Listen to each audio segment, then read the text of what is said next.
150 years ago, a humble woodturner could be in high demand. The lace he worked on were becoming more sophisticated. Manuals on the trade were appearing all over Europe. Free trade, favoured by Prime Minister Peel, opened up markets everywhere.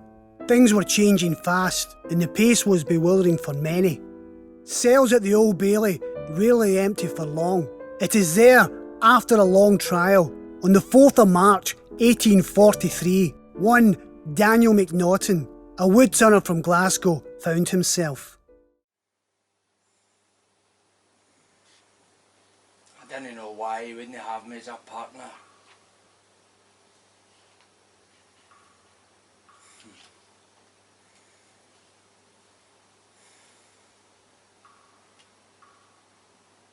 I mean, I worked hard, I kept my nose clean, I gave him no cause to complain, so why would he not have me as a partner?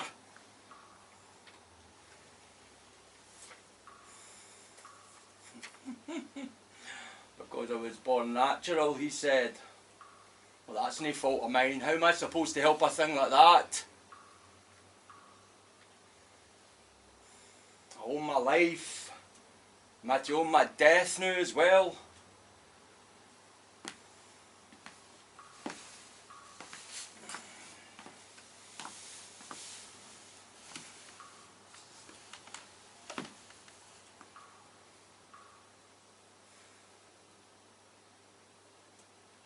I was his eldest. I did everything his own boys did, and better. I was better at my craft, his craft, the craft he apprenticed me in. Better even than him in the end. He was happy enough to take me on as a journeyman, but no as a partner. And how no? I think we know the real reason.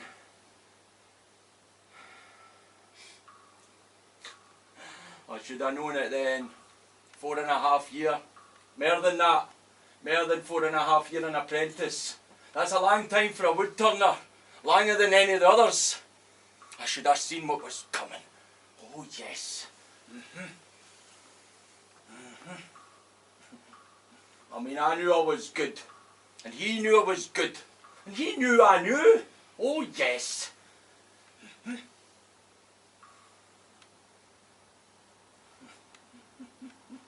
The truth is, he used me. I realise that now. The man just used me. And him religious too. A bastion of the church. And I think I share his name. If I meant so little to him, why bother to give me his name, eh? Then again, I was the first. He wasn't to know there'd be more in wedlock after. But no, not even a maybe, not even a well, that's an interesting idea, son, I'll have to have a think about that, Ian. No, just no. So that's what did it for me, it seems. Respectability, marriage, children, the church, public influence. Well, in the end, I showed him, Danny boy, I thought you're on your own. I saved my money, built up my contacts, found my own workshop, and boof! Happened my aim when he was least expecting it. Take that, you swine! I got him dead in the street Merlin once. Far too preoccupied with weightier matters, me. I know it hurt him. It was meant to. Well, if the man wouldn't see, there's no doubt I outdid him, hands down. Nobody did the business I did. I had to put my back into it, mind. 16, 17 hours a day. But I put him in the shade.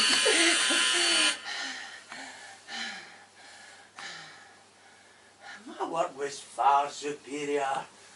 Everyone said so, always, over the whole 5 years. Oh yes. Oh yes, they all came to me. I know it got to him. He always protested how happy he was for me, but I know what was really going on. I know! Because I did indeed make a fortune. People looked at me with surprise at first, then with a certain respect. Where did he spring from all of a sudden? We better watch out for him. I could have done anything then. Gone on to anything.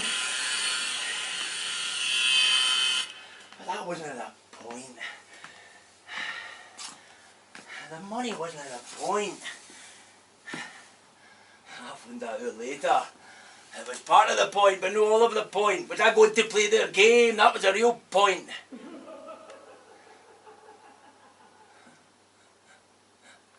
If only they hadn't looked at me the way they did. People in general. I mean, it's like I don't know, there's something they're thinking.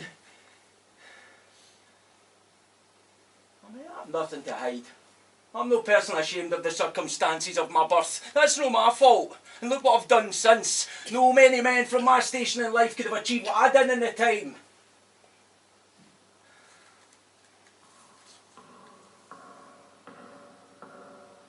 It's just the way they look at you. Like they think they can see right through you.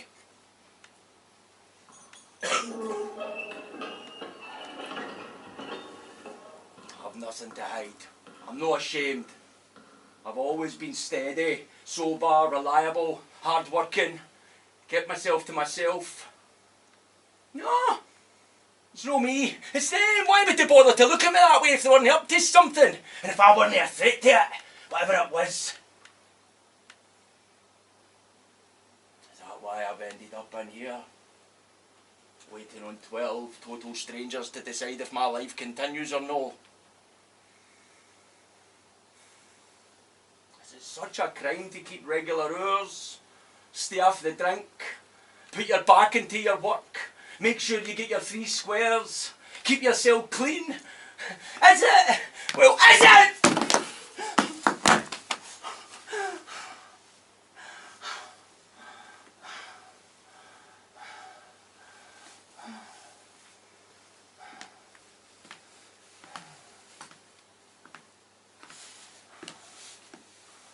People say I'm unusual.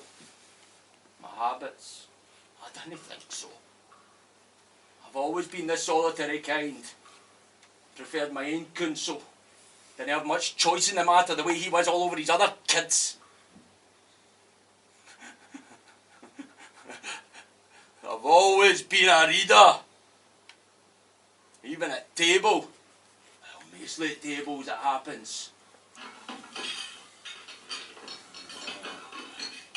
It was a young thing. My young face. Always was. Always will be. I got told off regular for reading at table when I was growing up. At his hearth. Well, hell, you'd sit there for an age waiting on everyone to arrive, then after he'd said grace, you'd just sit there saying nothing. Staring into the void. Nobody spake, his mother piped up. I couldn't see the point of it. To my mind, time is valuable. It's a young thing even the poorest man can call his own. Aye, that's the truth of it. It was a young thing I could call my own. I got into a lot of trouble over that. Later on too, when I lived in digs, people just weren't used to it. I think they felt like jealous. The books were more important than they were. Jealous of a book indeed. And they think I'm a bit funny. Besides, your time otherwise would just be frittered away. Time when you were supposed to be finding things out. Youngsters are supposed to find things out. Learning was supposed to be a good thing. But he never really encouraged these legitimate children, never mind me. We live damn all, pardon me, at that man's hearth. Damn all sorry. I was so glad to get out of there. I can't tell you. So glad. Always read at table after that. I didn't care what anyone thought. Life's too short. They talked trash anyway, so why should I worry? Lovely day today, Mr. McGonaghy. Indeed it is, Mrs. Patterson. That's Mrs. Drummond Patterson to you. As if what kind of day it is, it's news. Basically, you've your twat options, lovely or dreadful, and that's it. How are the children today? Oh, they're fine, Mr. McGonaghy. They're always fine. As if he really cared about the noisome, bullying little curs anyway. I see Mr. Wilson standing for office again. Now that's more like it. That's what I call news.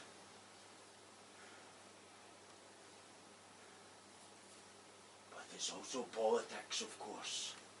We don't talk politics at table, do we? In fact, we don't talk politics anywhere. Nor economics, just weather and children and other useless crap. And somehow we manage to pride ourselves on it and frown on anyone who doesn't. And meanwhile, the world just goes down the jakes. Ah, well. Well, actually, I found out quite a lot reading. I learned about kings and queens. That shows up him and theirs down here. And a couple of Jameses that were yours and theirs both. And I learned about the glorious revolution. And I read about the Lollers and the Ranters and the Diggers and the Quakers and the Shakers, and I got really interested. You didn't hear much about them anywhere else. They seemed like my kind of people. They were my family. And then I read about money. And what the word capital meant, and how it bred itself through surplus, and who profited from surplus and why. And I went to talks at Mechanics Institute with Bill Carlow, and I thought back over my 7 years with my father, and how he dumped me as soon as I'd earned my spurs. And a few things clicked into place then, I can tell you. But now I was the one making capital. £750 in 4 years. £750 in 4 years! No many people can say that! No, from where I started! £750! No to be sniffed at. But the money wasn't the point, was it? You earn respect. Hello? Is this it? Finally the verdict. Live or die, Danny boy.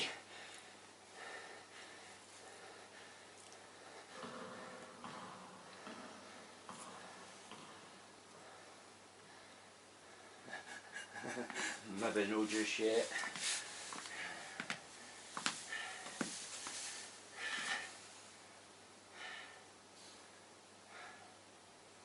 So what if I was a bit restless at night? You share a bed with someone, you expect a bit of jostling. The odd kick, the odd elbow in the eye. I've been pushed out in the flare more times by that man's spawn than I care to think about. So what if I threw my arms around? So what? And if they hear me moaning in the middle of the night, they didn't have to listen. I get headache, for Christ's sake! Up here! I used to think it was the noise of the machine. 16 hours a day.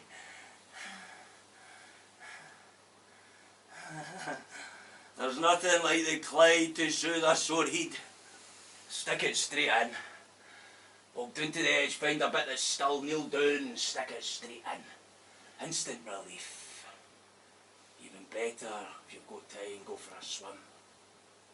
Magic. You can't say that for the Thames, or the Seine, as I was to discover.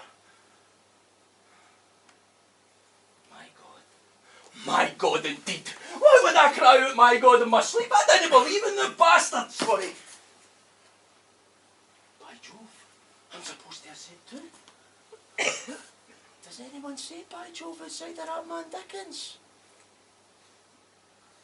Okay, I admit it. I felt sorry for myself, but did they sit around wallowing in self-pity? I could top off my arse and crafted 16 hours a day, £750, thank you very much. I mean, for Christ's sake, why pick at me? What had I ever done?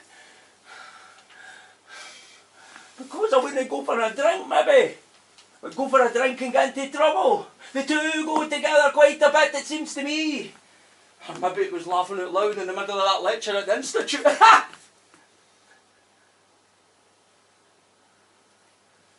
didn't know where my mind was at the time. Usually I'm too intimidated by the hush of these places. Shuffling, shuffling. Too shy, I suppose. So what put them on to me? Nothing is the answer. Nothing.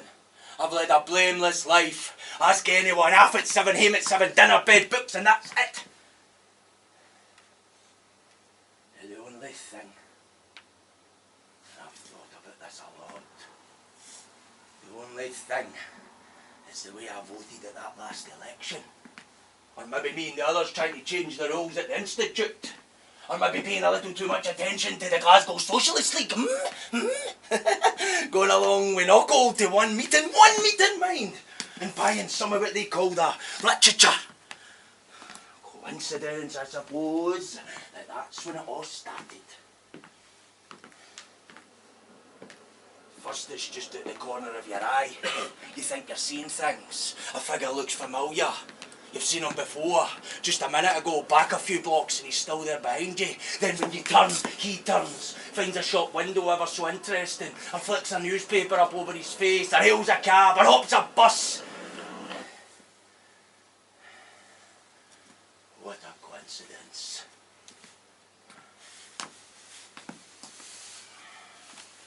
Well, others may have fallen victim, but I didn't have to. I have £750, I'm a bloody good turner. Begging your pardon. Better than them in London. I've my health and my strength, and I can do what I damn well like.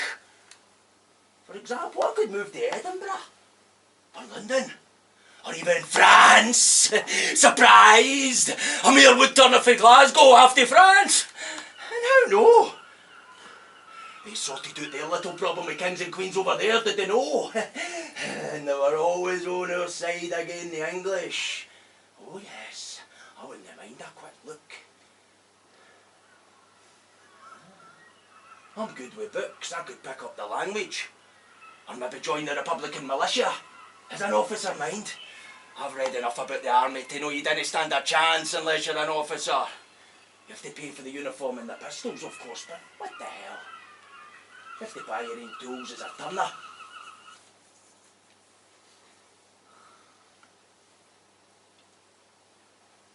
I know they didn't believe me. Neither of them. My dad nor my minister. And that made me wonder. I had to. In the end I thought, fair enough, it's a strange business, it must be hard to accept. But when I went back to Dad a second and a third time with it, even after I'd been to Sheriff Allison, they still wouldn't believe me. Then you really start to wonder, do you know? I just felt I ought to tell someone. Someone ought to know what was going on. If nothing else, it's a kind of safety policy. If something happened to me, at least it put people on the right track. It had to be the Catholics.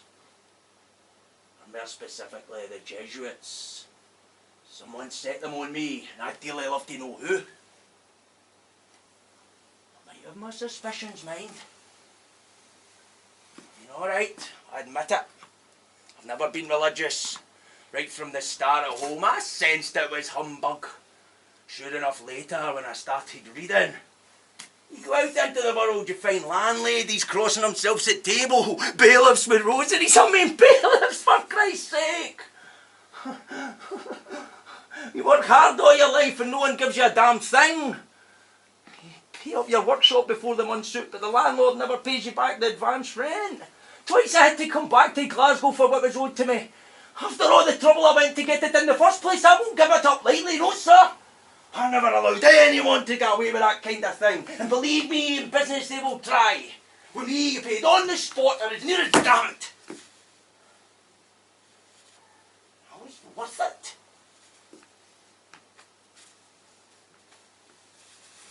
I still didn't know who to tell. Go to Sheriff Bell, I suppose. I didn't know him that well. I didn't like to impose. Dad knows him, of course. They're in the same congregation. Loves that, of course. He loves all that. Perhaps I should try him first. Go back to the old man, try him first, see what he says. Aye, maybe that's it. Come in. Ah, Daniel. Oh, that was a fat lot of use. He looked at me like I was a ghost, like I wasn't even there, like he was seeing something just behind my right shoulder. God knows what. Well, arithmetic, he says, if you want to join a counting house. I didn't know where that came from all of a sudden, except he was pressing me on the matter. Suddenly it seemed better to be in a respectable sort of job rather than persecuted all the time. I mean, I'm no stupid. I know where the power lies, and he could get me in there. I know he could. But what does he say? You need to know arithmetic if you want to get in a counting house. As if arithmetic was difficult. As if I had have trouble with it. If you can run your own business, for Christ's sake, you can work in a goddamn counting house, no problem.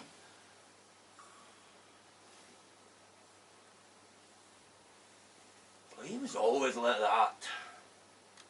All my life. Putting obstacles in the way.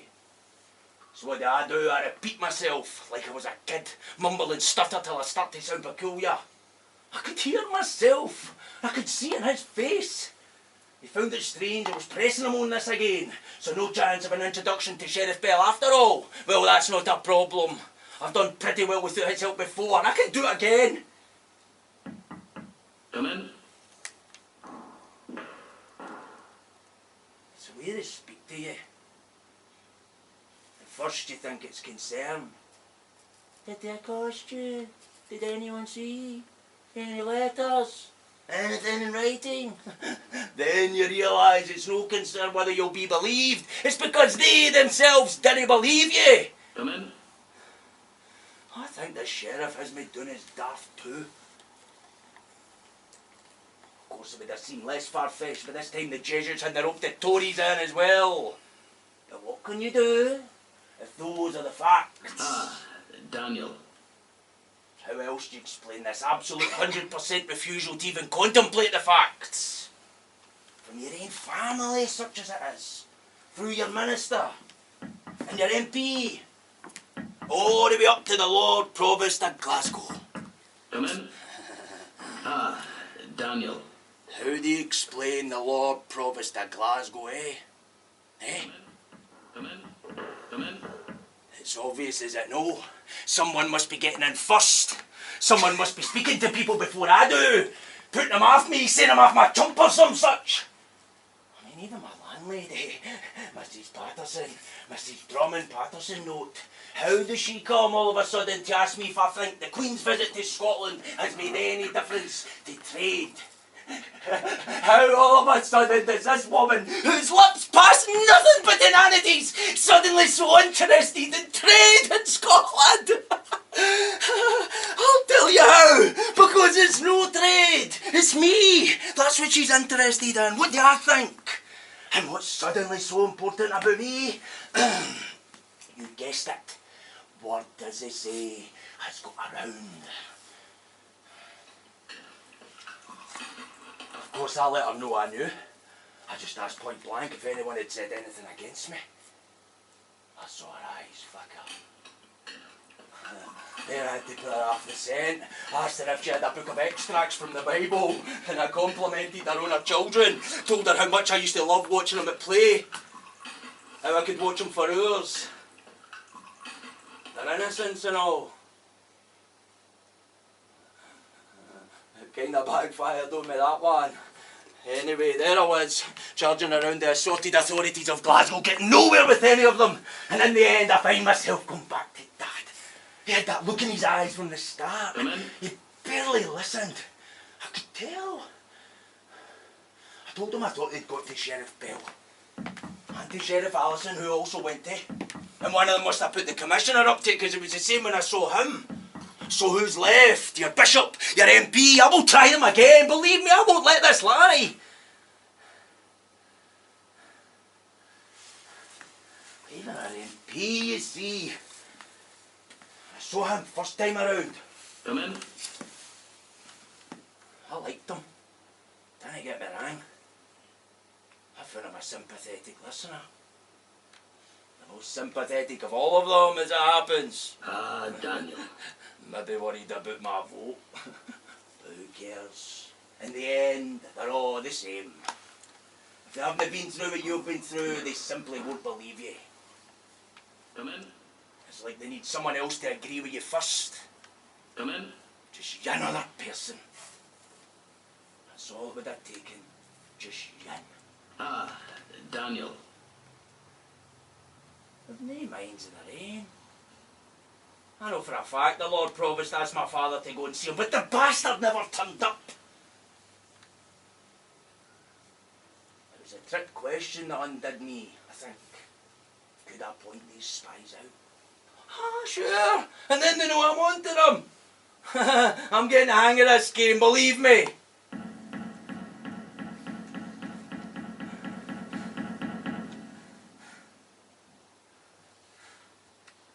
I'm at my wit's end with it all, I tell you. I'm even starting to doubt myself. I know Mrs. Patterson, Mrs. Drummond Patterson, of course. I know she thought I had a problem. She even asked me to leave. Said it was because I was smoking in the middle of the night. But I was going to leave anyway, sooner or later. Leave Glasgow and get down here to London. I was damned if I was going to give her the pleasure of seeing me out in my ear. All because of my pursuers. She might have been in league with them for all I know. In fact, that wouldn't surprise me. No, I must be careful.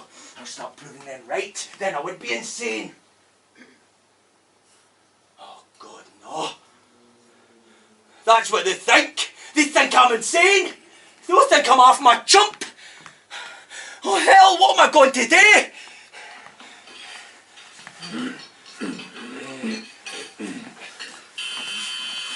Get down to London fast. Then off to France, even anywhere, just to get away from them round about here. If it makes any difference, tell a few people first. McCordigan, Bill Carlo, people I can trust, in case these others, these whatever they are, get after me. But that's what I'll do. Go down to London and then after France. Join the army. Why no? But get as far away from Glasgow as possible. I can always get work done in London. The tunnels down there are far inferior. In fact, I could just as easily go into business down there. As long as I can find a partner who knows the ropes down there. I better buy the pistols before I go. I heard they have to match if you're seeking a commission. But leave Glasgow, that's the main thing. I mean, the craftsmanship here's the best in the world. I can trust the lads here to do me a good pair. I'll get a better deal here.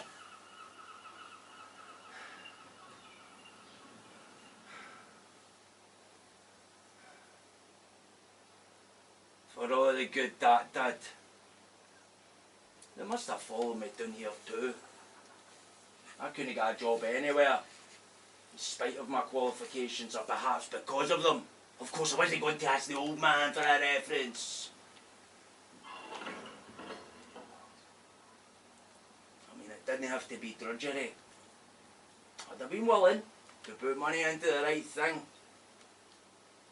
I answered a few ads, but, I mean, it was all very speculative. France was a disaster.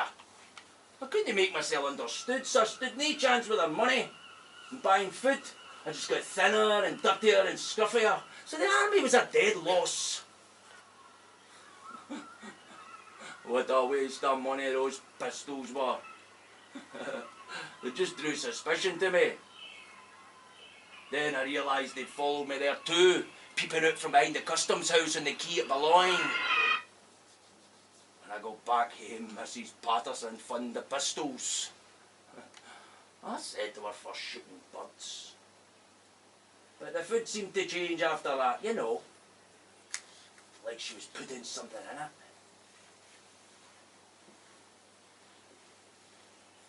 The truth is, I love birds. Always put a few crumbs in my pocket when I go out. Even as a kid, I'd never disturb a nest. It's the same thing I have with children. I mean, what harm do they do?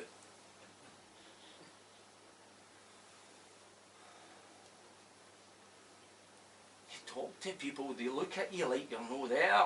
I swear it's made me ill. I have these really bad pains in the chest. A kind of burning sensation. truth is they follow you everywhere. They're quite brazen about it now. Even point and laugh at me. One of them even shook his fists. Another had this bundle of straw under his arm and threw some at me. Well, you know what that means, do you know? Sleeping on straw in the loony bin. They're threatening to reduce me to that. Well, I've a way to go yet. I even took to sleeping in the fields. I was afraid to go home. But none of them actually speak to me. None of them actually dare look at me in the eye and speak to me. Know that I'm all that good at that myself. I find it difficult to look at people. You know, it's the way they look back. But I'm back to father told him again. I could see he didn't believe me. Daniel. Come in. I could tell my story made him suspicious. I wouldn't mind if it was only me this was happening to, but I know there are others all over Glasgow. By the time I got back, it was everywhere. It's the Tories, I know it is. They've thrown us into war, put skilled people out of work with a free trade. Oh no, they hate the French. They're giving the Catholics the vote. It's the Prime Minister Peel wants to be more like the other side than they are themselves. And now there's this network of spies against me, here and in London, even in Boulogne. Now what proof do I have? Look, I'm not a political person, except that once at the Institute. I keep myself to myself, and that includes my opinions. I mean, even now, who knows? Who really knows? My father, of course, and the authorities, I made sure they knew. Please, no! Who else could it be? Mrs. Patterson. Once, just once when she was being particularly free with her opinions. Mrs. Drummond Patterson, as I later discovered. Another coincidence, I suppose. God, I've been blind. The man in the street in London. Mr. Peel's secretary, Mr. Edward Drummond. Drummond note. Scowling at me. He knew. They all knew. From old man to the minister. From the vicar to the MP. From MP to Sheriff Bell. From Sheriff Bell to Sheriff Allison. From Allison to the Lord High Provost. And from him to the Catholics, the Tories and the Jesuits. From whom is a small step to Mrs. Patterson. Mrs. Drummond Patterson and Mr. Edward Drummond. A Scottish name note. And then to Sir Robert Peel himself. They were ahead of me every step of the way.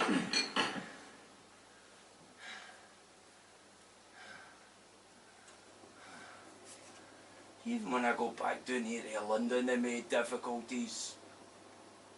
I transferred my £750 into their famous joint stock bank and asked for a fiver to keep me going. And would you believe, they wouldn't let me have it. My own money. Most unusual, sir. You know the way they are. So I drew the lot out, paid myself the fiver and put the rest into the good old bank of Glasgow. You ought to have seen their faces.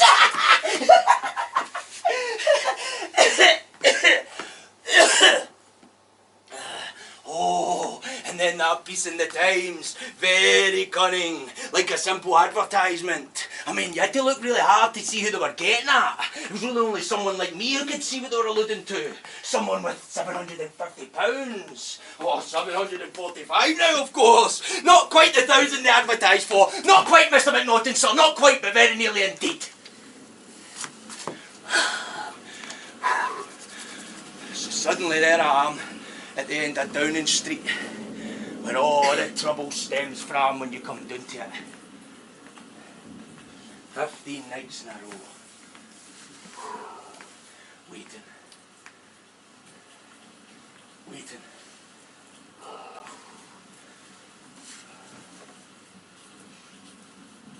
Did you see that? Was that him? It must be him. Did you see the skill the man gave me? I've heard him speak in the House. He's an able Prime Minister, even if they have gonna back and every point they said before they get in. Definitely a better speaker than a corner, there's the pity. I keep seeing these people from the back. Good evening, officer.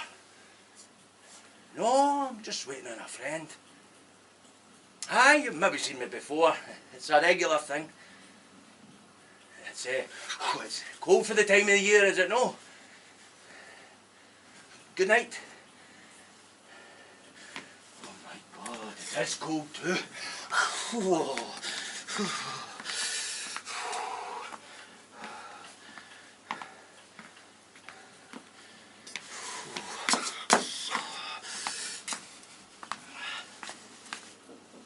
Is the Scouler coming back?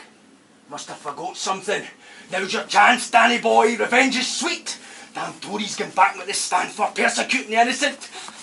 Oh Jesus, quick, Danny! Cock the damn pistols! My hands are so cold!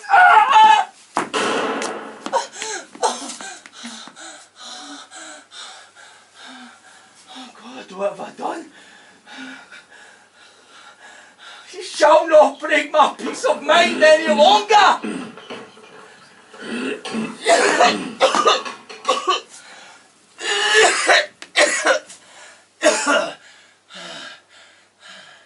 I've no doubt he was behind all. In that moment, every feeling of suffering I'd ever had rose up inside me. I felt I'd really find peace by killing him. Whoever it was.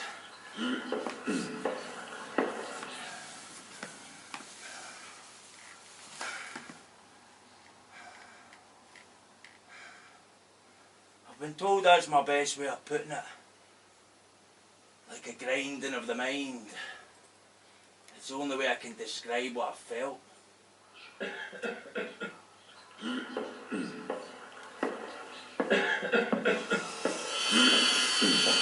was advised to say I was mad. Mr. Cornhumphreys strongly recommend I plead insanity. Mr. Clarkson, Mr. Cockburn agreed. The prosecution could find no medical witness to speak to the contrary, but the court still managed to laugh at the psychological expert. You could tell they needed to laugh at him. Well, I think we know who's had the last laugh there. Did I know who had shot indeed? It was Sir Robert, was it not? Like I'd made a mistake. Well, I had made a mistake. I mean, how was I to know what they looked like, the pair of them? Besides, I'd made a bigger mistake. I got caught. Silence in court! Anyway, I find the whole business is demeaning. Sure, it was a mistake. Sure, I shot not the Prime Minister, but his private secretary, Mr. Edward Drummond, to you. But not because I was mad, thank you very much, but because it was dark. The man came up on me too quick, so why keep going on about it? It was then I realised this was a loaded question. Not just a pedantic quibble. The record had to be set straight. Was I to be guilty or insane? My very life hung upon the matter. Time to be canny, Danny. So, was it Sir Robert or no? And in the end I said I didn't know. I thought that was the safest. Silence in court! Later on, when I got used to their questions, I worked out what it was best to say. I was guilty of firing the pistols, but no intent to murder. A subtle difference, but it's enough. Which was true. Which is more than can be said from what passes through the mouths of legally trained minds. No intended to murder that smirking bastard Drummond anyway. Though in the end, they're all in it together. Silence in court! Not that the police acted unfairly, you understand. They acted in the English way, as one would expect. But this is what gets me now. They said they noticed me standing there from the 5th of February to the 20th. Notice me, mind. No, they were watching me. They noticed me standing 15 straight days in a row within a spit of the residence of the Prime Minister of England, and didn't say a thing! Come on!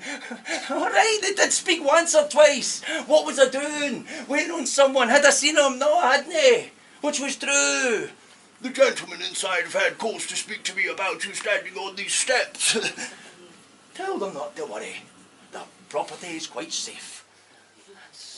That's all they care about, is they know the precious property. That's what they have the laws to protect and the privileges and the grounds of. No, their families, or their acquaintances, or their children. See the way they treat their families.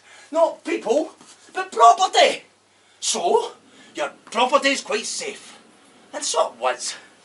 I had no designs in their damn property whatsoever. And then a recruitment officer comes up. Would I like to join up? No, I had better things in mind. That's why I had the pistols in the first place. And I still had them on me.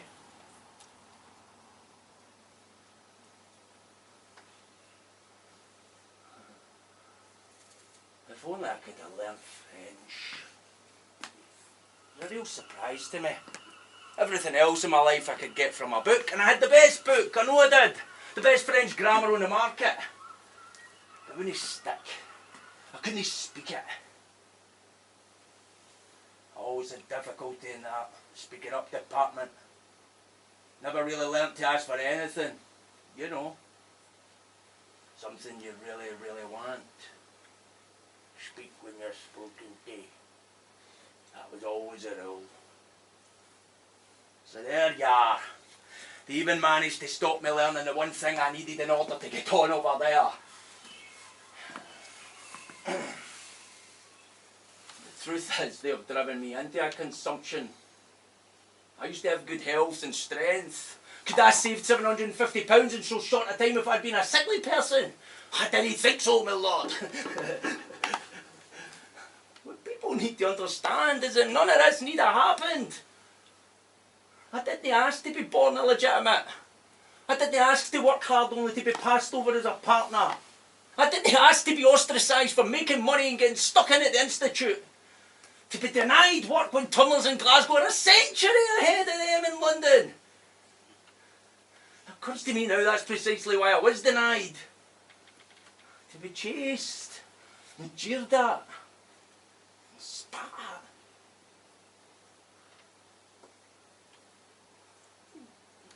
Ask anyone at all, and they'll all say what they said in my trial upstairs. I'm a quiet person, amiable enough, inoffensive, sober, prudent, thrifty, always paid for my washing on time, kept myself to myself, except I can't stand the bastards anymore. Ask the weavers out of work in Glasgow. I have evidence of these people's misdeeds. Well, they seek evidence of my intent. I have evidence of their deeds. And it's not just me who has it. It's plain for all the world to see. And meringue is what's good for the gooseneck, good for the gander. It's their persecution they mad in the first place. I mean, at least we have evidence. Which is more than can be said for some.